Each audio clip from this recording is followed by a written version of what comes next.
Up everybody, it's Eric the Pokenerd back with another video. We just did another video. It'll be out soon. Well, with the quality, come on man. Focus on Richard. Alright, we're gonna do a Pokemon is Animal Abuse Part 2. So, let's Yep. get his thoughts. Before we begin, y'all, if y'all have not watched part one, go back and watch part one just to get a feel for where I'm going with this video, y'all. Excuse my voice because I'm still getting over a cold.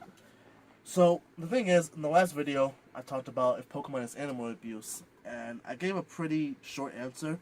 I feel like it's a little more complicated than what I said, so today, I have the actual dictionary definition of abuse.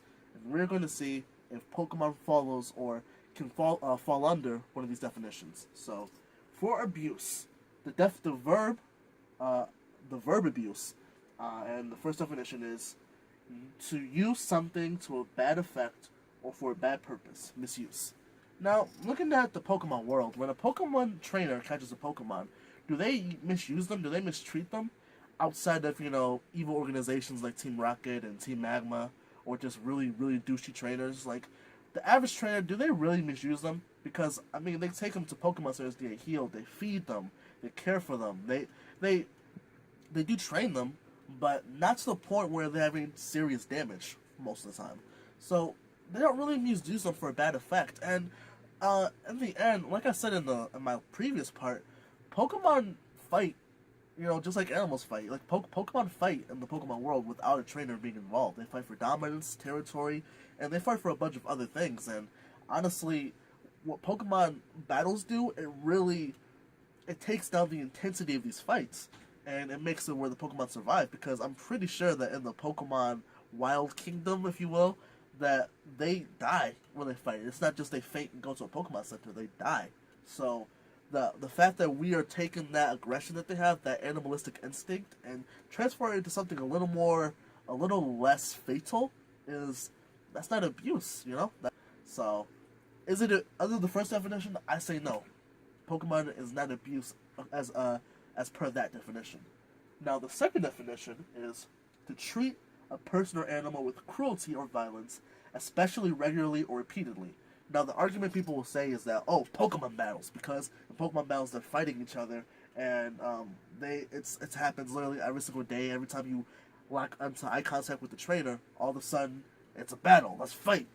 So, in that sense, I feel that it could potentially be that could be a valuable argument, a valid argument, if you will.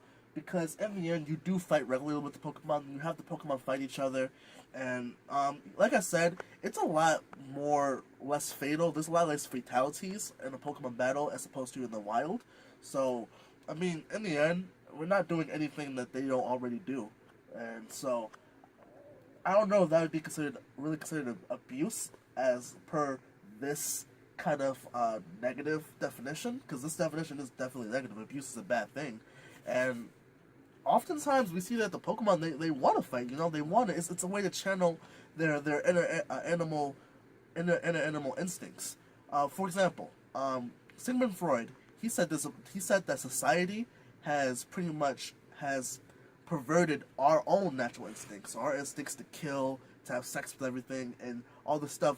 It's been converted by society, so that way we don't kill each other. That way we can actually grow as a human species.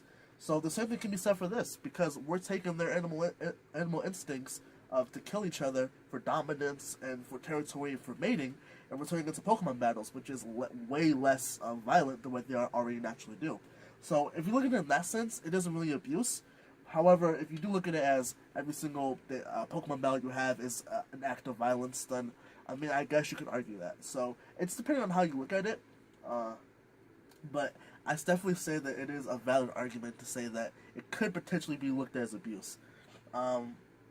Also, one other thing that I do want to say is that it is a children's Pokemon game. I'm pretty sure the developers weren't thinking this too far deep into it. So, it's a Pokemon. Obviously there are no animals that can shoot electricity out of their bodies, or that can. Well, there are, but not to the degree that a Pikachu can. Or there's no animals that can talk to a human. And I guess. Okay, fine. There are some that can do these things, but not to the degree and the level of complete abnormality that they do in the video games. So, For abuse, I would say no. Me personally, I would say no. Simply because, like I said, I go back to Sigmund Freud. Sigmund Freud said that society has taken our natural instincts and have perverted them, so I would say, why can't they do that with Pokemon? If it's right for us to do that for people, for humans, then why wouldn't it be right for us to do that for Pokemon?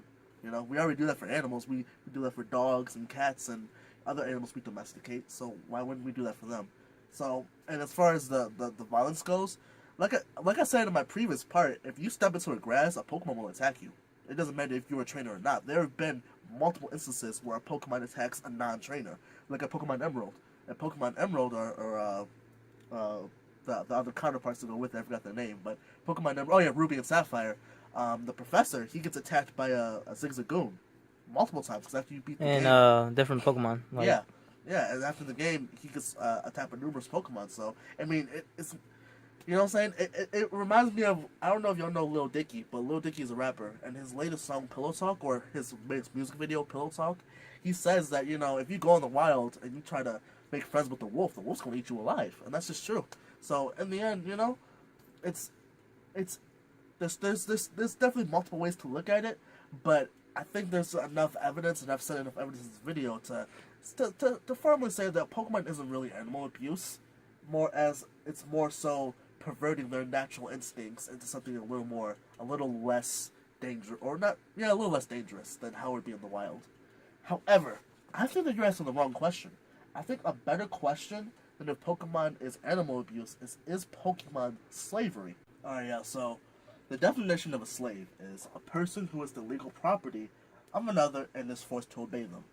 Now, this is a topic that was really... Obviously, they didn't use the word slave. I think they used enslavement a few times, but in Pokemon Black and White, this was a huge topic. In Black and White 2, they brought it up too, about how Pokemon are forced in their Pokeballs and how we kind of force them to do our will and stuff like that.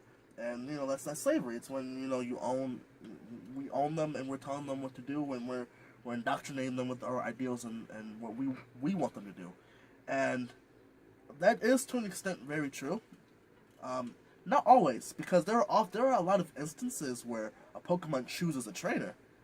Look at Sun and Moon. For Sun and Moon, they don't let you just take your starter. Your starter has to choose you, which obviously it chooses you, but it's a whole ceremony, as opposed to just, you know, you catching it and then against its will. So there are definitely a lot of instances where the Pokemon chooses the trainer. However, there are also a lot of instances where the Pokemon clearly does not want to be with the trainer, yet the trainer draws a Pokeball anyway. And that is slavery. That is slavery in a very, I say a very cartoonish form, however, but it is slavery though. And that's definitely something to really think about. Furthermore, some examples. I think the best example of this is the Master Ball. The Master Ball, which is the most powerful Pokeball there is, it can capture any Pokemon without fail, including legendaries. It can capture anything you want. But look at the ethics of that, though.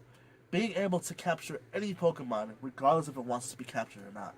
And especially legendary Pokemon. Legendary Pokemon are very sentient. They are aware of their Pokemon. They are aware of humans. They are very aware. That's part of what makes them legendary, is their sentience. So being able to capture them against their will, that is definitely a big...